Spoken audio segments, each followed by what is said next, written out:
Hey buddies, it's your girl AyChristene, and today we are checking out a game theory video. And I think I've only checked out maybe one other one. I think it was the Doki Doki one. And I know a lot of people I was talking to one of my friends and they had mentioned game theory. So I'm like, you know what, maybe I should check out more of them. If that's something you want, let me know down below. But right now we're checking out FNAF. I solved it. Ruin. Security breach. Or I solved Ruin. Not I solved it. I solved Ruin. I can read. Links down below to become a member or patron to get uncut reactions to all the shows that we're checking out. I will be at VidCon, so make sure you are there. And if, well, you know, I shouldn't have said it like that. Make sure you're there. If you are there, make sure you hit me up, say hello, wave, hug, take a picture, all the things. Just no kissing. No kissing. And things past kissing. Okay, yeah, we're digging a hole here. Let's get started. Oh my goodness, the audio is like hella loud now. Oh yeah, because there's... Oh. They got me. They got me. Hello, Internet. Welcome to Game Theory. That don't hurt his throat? It's the best of times, and it's the worst of times. I mean, on one hand, FNAF fans be eating good this month. There's books, there's a teaser for the movie, there's a trailer for Security Breach's Ruin DLC. Heck, there's even a brand new FNAF VR sequel that literally got announced as I'm recording this episode. It is all super exciting stuff. I hope you're prepared to engorge that little yourself Teddy is so cute. Like or that little Chica Freddy. consuming a pizza. It is literally the year of FNAF.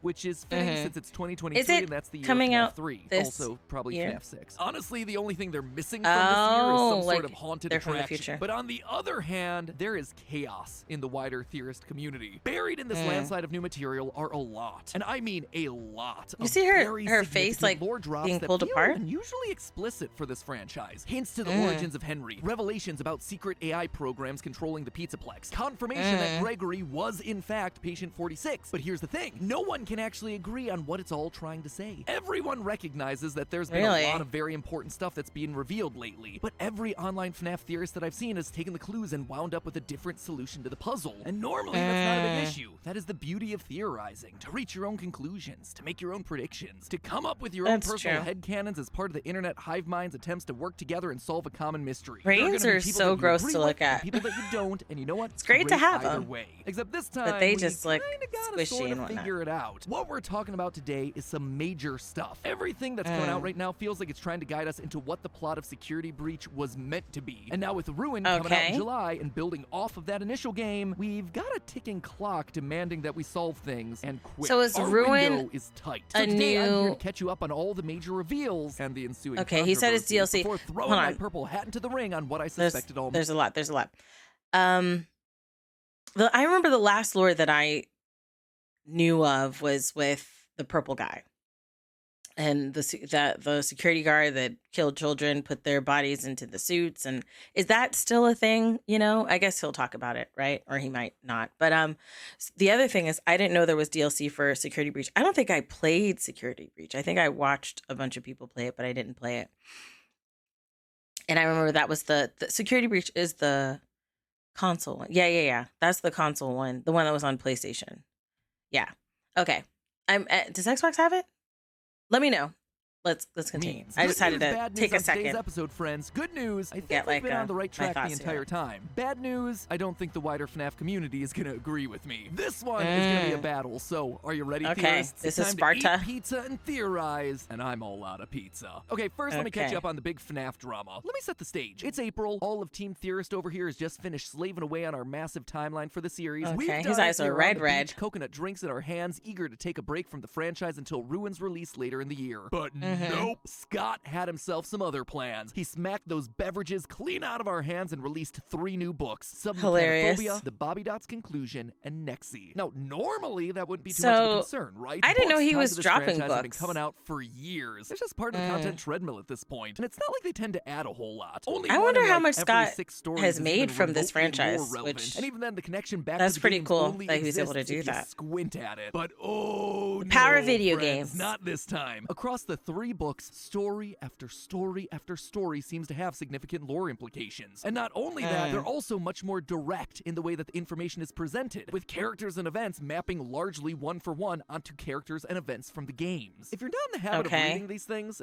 and let's be honest, why would you when I could just do the homework for you? What I'm talking about might be a bit confusing, I don't mind so I'm just reading gonna them. explain by way of example. In GG1, one of the 4 stories that set the internet on fire, a young boy named Greg, with brown hair and big brown eyes, is a master hacker who's been reprogramming the animatronics at the Pizzaplex for evil deeds, including bumping off 3 school counselors that seem to be getting too close to the truth. He also has himself a habit of being really good at the Pizzaplex's arcade games, leaving behind his initials GGY at the top of the game's leaderboards. Now, compare that information to what we get in the games. There's a young boy named Gregory with brown hair and big brown eyes who seems to be Patient 46, a master hacker that's reprogramming the animatronics at the Pizzaplex for evil deeds. Okay, so he's playing into the book as well. Therapist characters that also seem to be getting too close to the truth. He also has himself the habit of leaving the letters GGY at the top of the leaderboards at in the game. Was he killing people throughout the Pizzaplex? Now that right there, that is not counting animatronic toes and trying to match up striped shirts. That is about as explicit of a one-to-one parallel that you get for this franchise. So when the story also reveals that Greg's nickname is Rab, aka Dr. Rabbit, you stand up and take notice. And you know what? The internet sees it. They recognize the connections and how important the books have suddenly become. No longer am I out there on my own little island shouting into the void about using the books to I kind of like the building of this. Lore. I might read these books. The internet agrees with me. To me, this is a huge step in the right direction in terms of figuring out the wider lore of the franchise. You know, there's just one teeny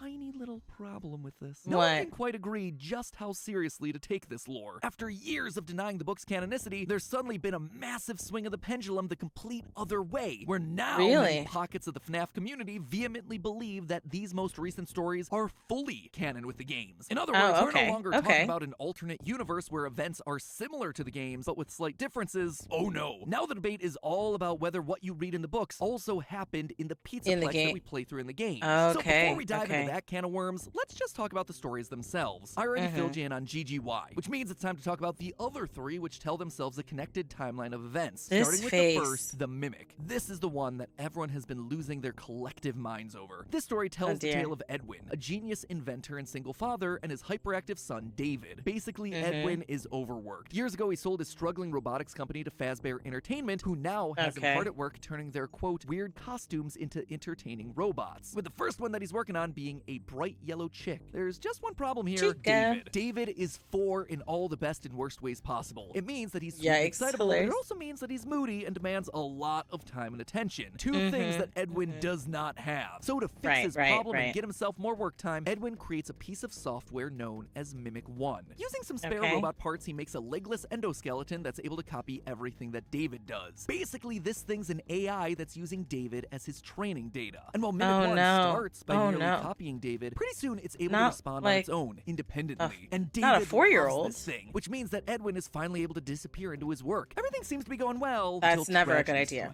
An unsupervised David runs out into the middle of a busy highway and is killed. Edwin is devastated, and he takes all his rage out on the Mimic, this robot that continues to behave like his son, infusing the metal of the bot with pure agony. We then flash forward in time to Edwin being gone, and the Mimic roaming the halls of his abandoned home, a brutal killer still in possession of David's childlike tendencies. So, does any of that sound familiar? Cause it should. It's Henry Emily, a genius inventor who helped create the robots of Fazbear Entertainment. A man who also happens to be a single father whose only child dies in a tragic accident when they decide to run outside. A creator whose first project was Chica. Now, that alone would be plenty of connected dots, but the story continues to hammer home the parallels between these 2 men. In past videos, I've talked a lot about Henry's signature animatronic design, the hinged jaws that we see on the original animatronics, as well as the Rockstar animatronics. Well, guess what? This is how Edwin decided to build the Mimic. Quote, under the eye housing, Edwin had welded in place a hinged jaw. Speaking of Edwin's robots, do you know what Edwin's first business project was? He made robotic vacuum cleaners, presumably like the ones that we see in FNAF 6. Edwin and Henry even share the same Pizza Simulator. That was a fun one. But the other big parallel that the story gives us is when Edwin destroys the Mimic. The way this event is described is very similar to when Henry built the final Charlie bot plot from the fourth Closet novel. Here's how it's What? described in Tales of the There's like Pizza so Plex. much You can almost information feel his here. murderous thoughts pouring through his muscles, transfusing through the metal into mimic systems. And here's what happens when Henry builds the Charlie bot after her death. Quote from that book. When Henry began to make the fourth, his despair turned to rage. He seethed as he soldered her skeleton together, pouring his anger into the forge where he shaped her very bones. It was not Charlotte drenched in grief. It was made alive. A with very Henry's good writer. In both instances, Unless he we have came up men with the who have idea and the instilled other their name under there was the creations, writer, but animatronics whomever. that are literal stand-ins for It's their very dead good kids writing. with the pain and rage of loss. If that's Like not a a solid poetic connection, I don't know what is. Even from a timeline perspective, Edwin being Henry makes a lot of sense. In the Mimic, they specifically call out that he's 24 years old. After the death of his son, he disappears. But then, in another tale from the Pizzaplex, this one called The Storyteller, we meet up with Edwin 40 years later, at the point that he decides to return to the Fazbear franchise to sit on their board of directors. Again, the book After, make a very 40 years, point to call out all these dates. So why? What's the big deal here? Well, if Edwin is truly the parallel for Henry, Henry lost his daughter Charlie in 1983. We're not exactly sure when he leaves the company, but we definitely know when he comes back, 2023, as evidenced by the numerical code in FNAF 6. Henry 20. Years later. Okay. A perfect match to the time frame that the books have laid out. In short, Edwin has to be Henry, which means, in a very cool twist, our early franchise timeline was almost perfectly correct. In that video, I said that William Afton's company specialized in hand-sewn mascot suits, and that Henry, when he was brought in, was the one responsible for turning those suits into animatronics. That Which is prediction like right there, what that he was said right about on the Edwin's money. story. I was also on the right track when I said that one of the two founders had their failing company get bought out. I was just wrong about which one. In that timeline video, I suggested that Afton made Fazbear Entertainment, but eventually ran out of money and had to be bailed out by Henry. But as this story shows, it's actually the other way around. Henry was ultimately the one that was bought out. And in one final parallel between the books and the games, the story actually describes the Fazbear exec that gets Edwin to sign away his business as Portly, which connects all the way back to the Silver Eyes, where Afton was described in a similar way. Quote, Afton was as robust and lively as Henry was withdrawn and shadowy. He was a hefty man who had the ruddy geniality of a financially shrewd Santa Claus. Okay, cool. I like so the we've got some writing. confirmation I like on some the early writing. parts of the franchise, but what does I like any when of you this can be mean just for so security descriptive you breach? paint Well, a that's where the second picture, but Edwin it's story poetic. comes in, the storyteller. In this one, we rejoin Edwin 40 years later. Because of his importance to the early days of Fazbear Entertainment, he now sits on the Freddy board of looks so directors. scary. A fact that does not land too well with the current head of the board, Mr. Burrows. Get it? His name's Burrows because everyone's always connected to rabbits. Anyway, to cut costs at the Pizzaplex, Mr. Burrows decides to lay off the entire creative department, instead replacing them with a generative AI that's capable of creating new storylines for all the characters. Basically, this thing is like ChatGPT on steroids. This, understandably, upsets Edwin, who apparently has gone from engineering nerd to creative heart of the company. But he's not just a WGA member that's upset about some Writers Guild's rights. What makes matters worse is the fact that Mr. Burrows isn't using just any AI, he's installing Mimic 1, the same program that Edwin created. The one that was trained by his son 40 years prior. When they install it, it even comes in the form of his son's favorite toy, a white tiger head. And here's where things start to get real crazy. This AI controls everything in the Pizzaplex. It runs through a large central tree of wires that are connected through the walls, even tapping into things like the animatronics themselves. In fact, once the Mimic 1 program gets installed, the behavior of all the animatronics starts to change from their normal personalities into something that's a bit more like a 4-year-old. They start to become possessive. They get into tug-of-war matches over toys. They sulk in the corner and cry. David is somehow getting infused into everything that this AI touches. Eventually, Edwin attempts to shut the Mimic 1 program down, but he dies in the process. However, in his final moments, he attempts to communicate with his son inside the AI. You see, in the Mimic story, Edwin watches David communicating with his robot buddy using a made-up language described like this. Quote, David and Mimic had been doing all manner of odd little drawings that were surrounded by markings that looked vaguely like hieroglyphics. Edwin then uses this same language to communicate with the Mimic software at the end of the storyteller. Quote again, every sheet of paper was covered with odd stick drawings and strange symbols that were not at all familiar to Mr. Burrows. Squiggles, squares, loops, triangles within triangles. So why is this story such a big deal right now in the FNAF community? Look how creepy that is. It's important. It's just that no one can truly settle on what it's trying to say, which means it's time for me to do my best to try and break it all down. Now, I've already mentioned parallels between Edwin and Henry, but what that also suggests is that Edwin's son David may just be an analog for Henry's only child, Charlie. Not that they're one and the same or following the exact chain of events, but rather that where David goes in the books, we should be looking for Charlie to follow in the games. And in the story, the Mimic 1 AI that was trained using David winds up controlling the Pizzaplex and all its animatronics via an intricate system of wires. This, to me, is the book suggesting that we should probably be looking for Charlie to be doing the same thing in the games. games. And wouldn't you know it, but there is a lot of evidence to suggest exactly that. Throughout Security Breach, there are wires everywhere. Black and white striped wires that look very similar to everyone's favorite possessed puppet, Charlie. There are also the staff bots roaming around looking like a twisted version of the puppet. We also see several unexplained Nightmare-own plushies hidden in strange locations throughout the building, again suggesting that an angry version of Charlie may just be at work within the walls of the building. During my complete timeline, I suggested that the reason we were seeing so much puppet imagery throughout the Pizzaplex is because Charlie's possessing the building poltergeist style. Just like the house in that movie is possessed by angry spirits, the Pizzaplex is haunted by Charlie because it's built on top of the location of the FNAF 6 fire. Basically, her physical form may be gone, but her spirit is still going to haunt the building until Afton is destroyed. And again, I think that this latest story confirms that I was close about the what, but not necessarily about the how. Charlie is still very much here, but it's children's not a haunting, it's death technological. and look tormenting, at this. The wires are even formed in such a way that they look like the trunk and branches of a tree, exactly the way the Mimic's wires are described to run through the Pizzaplex in the book. Just like David's consciousness infected everything in the Pizzaplex during the Tales story, so too is Charlie infecting everything in the Pizzaplex of the games. But that's not all. Remember that in the book, Edwin uses an elaborate code of symbols, sticks, and shapes to communicate with his son inside of the Pizzaplex. It's designed as an elaborate code of triangles within triangles. That right there, that is the wall code in Security Breach's secret room. Remember that one? If not, here's the abbreviated translation. Break and mend, I built the breath. They hunt now, drawn to life. The storyteller here is giving us a clue that this wall code, these triangles within triangles, they were written by Henry. How? When? Not sure. Honestly, we hadn't even considered him as a possible person to have written this because he was supposed to be dead in the FNAF 6 fire. But if you look at the text with him in mind, the pieces all fit. Henry did build the breath. He was the creator of the animatronics. See the puzzle pieces coming together. Henry, we hear about him repurposing old robotic parts. He is breaking and mending them. But midway through, this coded message starts to switch tones. It starts giving instructions. Quote again, dodge, duck, flash, shoot, crawl, run, crush the vile band. Your life, your aim will save those with soul. He's teaching someone their mission.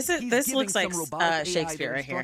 Just like Edwin was trying to communicate with the AI in the book. Which makes sense as to why everybody's like trying to understand it. But look specifically at the verbs that are written here, especially shoot and flash. This one has to be talking to Gregory. Not only is he the one that's crushing the vile band of the Pizzaplex, all of those actions are things that he performs in the game. He is the only one shooting with the Faz Blaster. He is the only one flashing with the Faz Cam. It seems like Henry, in a last failsafe against Fazbear, may have built a protector using an AI program and spoke to it using his triangle within triangle code. And that protector has to be Gregory. I know, I can't let Robot Gregory go. I get it. But how else do you explain this? No one else is flashing and shooting. And remember, the kid a robot? GGY confirms to us that Gregory is patient 46, whose secret therapy tapes are played right next to where this code is in the very same room. Everything in this one room is screaming that the message is for Gregory, written in a code that the books tell us is reserved for robot brains. But this then raises two major questions. First, how could I say that Gregory's a robot when we see him in GGY as just a kid at school? And secondly, GGY makes it clear that Gregory is a theory hacking into the animatronics and using them to kill people. Apparently, all three of your former therapists have gone missing, or two of them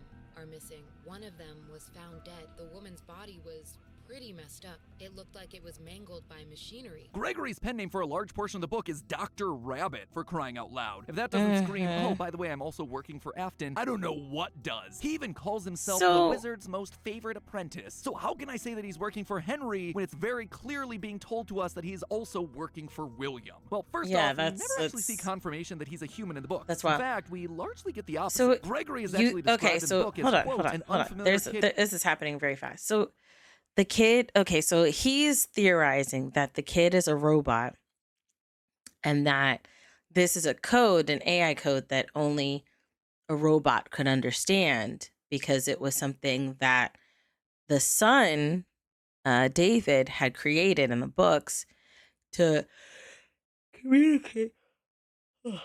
communicate with the mimic. This is such a tragic story, The fact that his son ran out into, because the whole aspect of them being moody and stuff like that, I completely get it. I would say 3 was worse. 3 was way worse. 4 is better. However, the mood fluctuations are a thing. And then there's like a theory, about food dye and how that affects, children, like growth development, child development, emotional development, all that stuff. So definitely read into that because that definitely made us make some changes with some of the things that she eats. and we notice how different things like affect her, but that's neither here nor there. That aside, the fact that I am trying to see how both connect, because you have somebody that leaves the company after the death of his son. He returns to the company and he's like, "Hey, I'm gonna work on the board." And sorry, I'm tired. In the creative department, and they're like, "Hey, we're gonna have the AI run it, and it's gonna be the AI you created, the very same AI that was mimicking your son, your child." So if not saying that you could probably ever get over the death of your child, but 40 years you've probably made some level of peace. 40 years you probably have made some level of peace.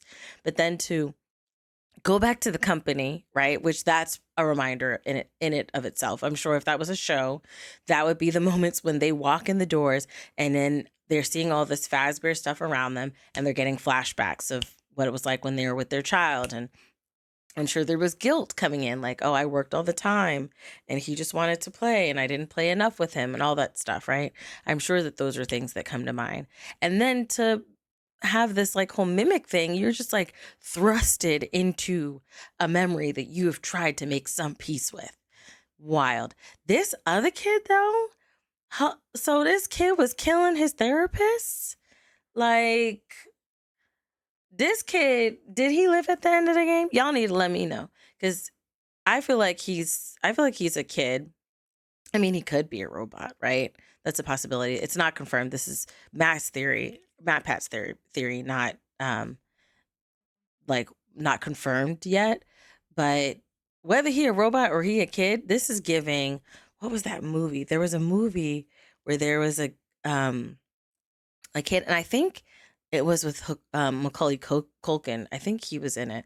But I used to be afraid of like blonde kids, because there's this movie, I think it's like the 80s or 90s, where this kid is like killing people. And I remember there was one where somebody was in either a bathtub or in a pool, and he took like a stereo that was plugged in and threw it in there. And that stayed with me till the end of time. Like I even now when I think about it, I'm like, was it Macaulay Culkin? I don't remember the exact kid. I just remember he was blonde and he was a kid and he was out there killing people. That's what this is giving. I don't remember the end of the movie, but in this movie, this game, hopefully that kid is gone. Because clearly, if you starting young, yeah, you should be gone. We done now. 3, maybe 1 is an accident, right? Not in this case, but maybe in real life, 1 is an accident. 3, nah, bro. No. And you know how long it takes for you to find a new therapist? Like, these are all premeditated. And the fact that you are hacking robots and having them do it.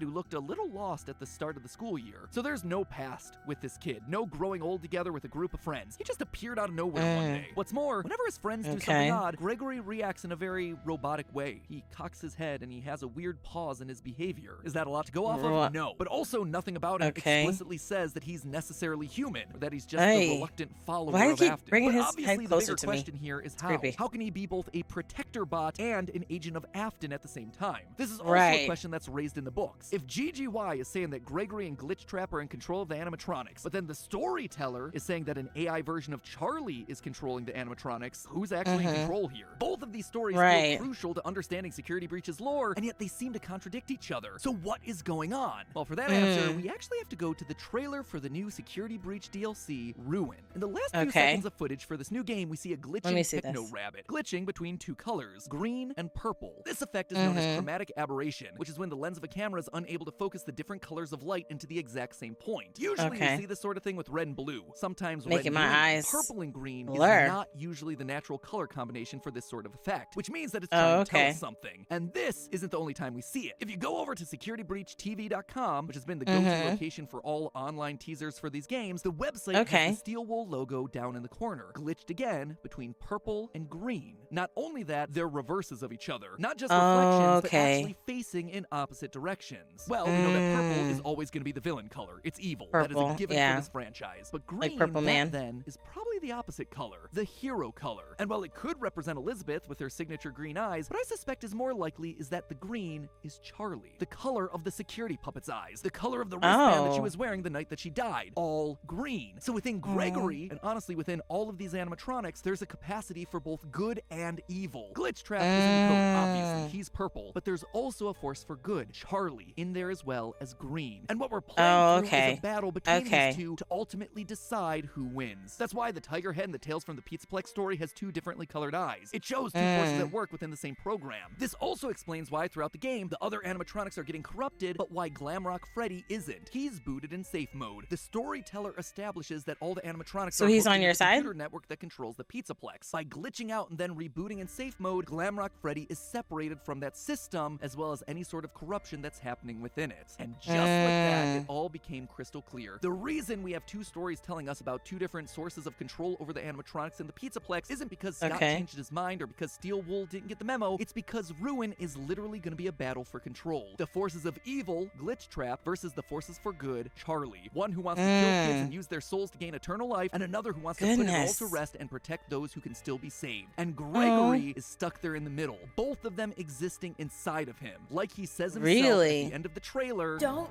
give up on me yet." But hey, that's just a theory. A game theory. Thanks for watching. His theory is that this kid who murdered people is also, it has conflict, because in order for his theory to work, there's the part of his theory that the kid is a robot. Then it would make sense. If the kid is a robot, is indeed a robot, then it does make sense that he would have this battle of good and evil because of the conflicting AIs that are there, right? You've got the like the soul of the child that's stuck in this place because it was burned, and then you have so like they're essentially, like he said, like poltergeists, they're like infused into the building, right? Because it's right over where the other place burned down. And then you have this AI that is full of like anger and, you know, murder because of that. That line is a very good line, you know, like as he was pummeling it and essentially getting out his anger so much so that it fused into the metal that he was hammering. He was hammering his anger into the mimic. And it very much so gives to like when emotions pour out of somebody and someone's receiving them, kind of like an empath. But in a I don't know what's happening here. In more so in the form of, you know, like how they say how items can carry emotions, and this also dips into like the thought process of auras and how your emotions can exude from you and inhabit other things. It also plays into the thought process of like, let's say an item, like whenever it comes to like the supernatural realm, a lot of a lot of emotion is normally placed on an item. You might have like an item from the person who passed that is just filled with anger, so they have to purify this item, you know? That's something that's normally carried through, and I see that in what he's talking about in regards to the father beating up it's just my heart is really hurt right now about that. The fact that because part of it is the guilt. What he did is he beat that thing up with guilt. The fact that he wasn't really there for his child. His child died. He created this thing to kind of make it easier for him to be not around his child. The child dies, and this thing that you created is now mimicking your son, you know? And you're constantly reminded about the fact that this is not your son. And it's kind of your fault that your son passed and you're stuck with that grief. And then just beating up the poor robot. Like it's not the robot's fault. It's not the kid's fault. My heart is in turmoil about this. Let me know your thoughts down below in the comment section. What do you think about his theory? I saw glimpses of people playing the game. So I don't know the story from top to bottom. I am interested in reading the books though, because it sounds like it's kind of interesting, right? With the story, although it sounds hella sad. So also, I don't know if I want to read it about all these people dying or like kids dying. Like it's just when kids die, it hurts my heart. So, we'll see. But let me know your thoughts. Do you agree with his theory that it's possible that the kid is a robot and therefore in the next game we'll have this fight between good and evil, between Charlie and the purple guy's AI, the mimic, Or do you think that the boy is human and is just a terrible human being, and that the Charlie thing is more so in regards to the location and the place, not the kid being both the protector and the thing? Maybe it's alluding not that Gregory will be the protector and the enemy at the same time, but more so that there are two forces at work, period, right? Maybe it's alluding to the fact that, hey, there is a force here that is working for good and there's a force here that's working for bad. And you have this bad human kid stuck in the middle of it. He killed his flare. Like, I can't. Let me know your thoughts down below. Don't forget to check out the links down below to become a member or patron to get the uncut reactions to all the shows that we're checking out, like Steven Universe, Amphibia, Demon Slayer, Hell's Paradise, all the things. Like the video, subscribe, turn the notification bell so you know when I post. I love you guys as always. And until next time, buddies. Toodles.